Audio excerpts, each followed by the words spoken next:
Jeg har så valgt at tage opgave D, hvor man skal bestemme massen af alkohol i en almindelig pilsnøl og antal genstande i en flaske vodka.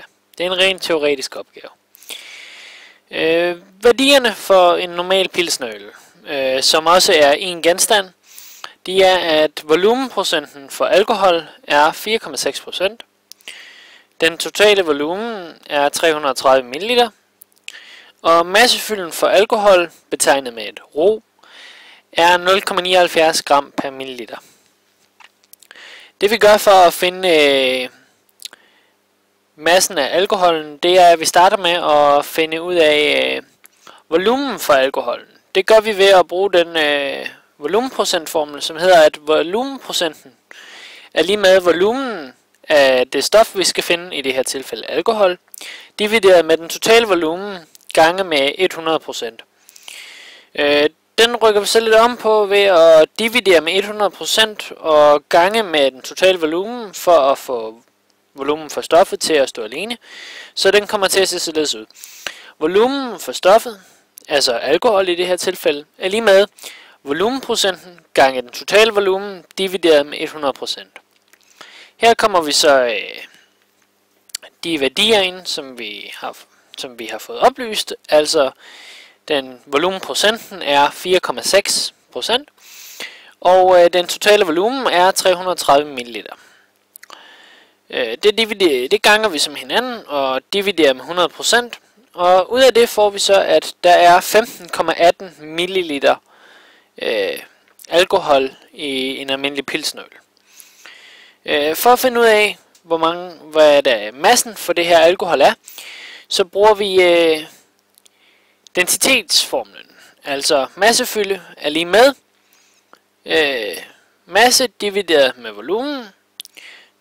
Vi skal så bruge massen, så vi siger, vi ganger lige med volumen, og så hedder den masse er lige med densitet gange volumen. Og vi propper værdierne ind, altså densiteten er 0,79 gram per milliliter, som jeg sagde heroppe.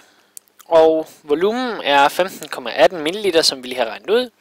Og det giver så en masse af alkohol på 11,9922 gram. Det skal vi så huske på, fordi 11,9922 gram, det er definitionen for en genstand. 11,922 gram alkohol, det er en genstand. Og det skal vi bruge den næste opgave, hvor vi skal bestemme antal genstande i en flaske vodka. Det vi får oplyst, det er, at vodka det indeholder 40% alkohol i volumenprocent. Det er en 1 liters flaske, så den har 1000 ml.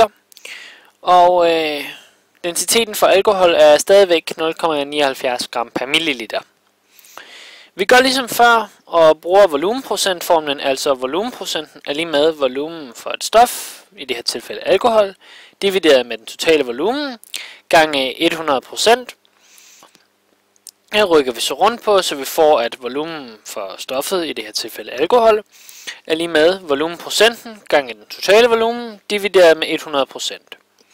Vi propper igen de værdier, vi har fået oplyst ind. Volumenprocenten er så 40%. Den totale volumen er 1000 ml.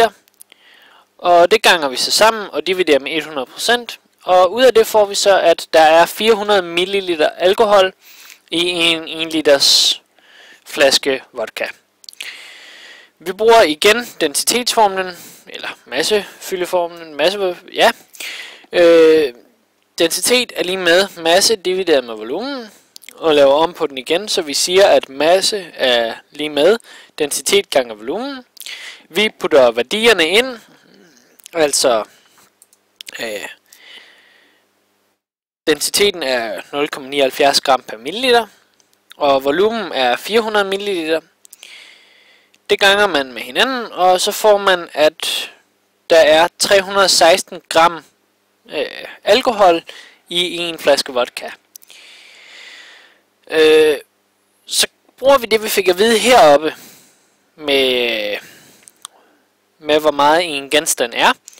Og så siger vi, at vi har 316 gram. Antal genstand er lige med, vi har 316 gram alkohol. Og der går 11,9922 gram per genstand. Så vi dividerer 316 med 11,9922. Og så får vi, at der er 26,35046 genstande i en flaske vodka på 1 liter.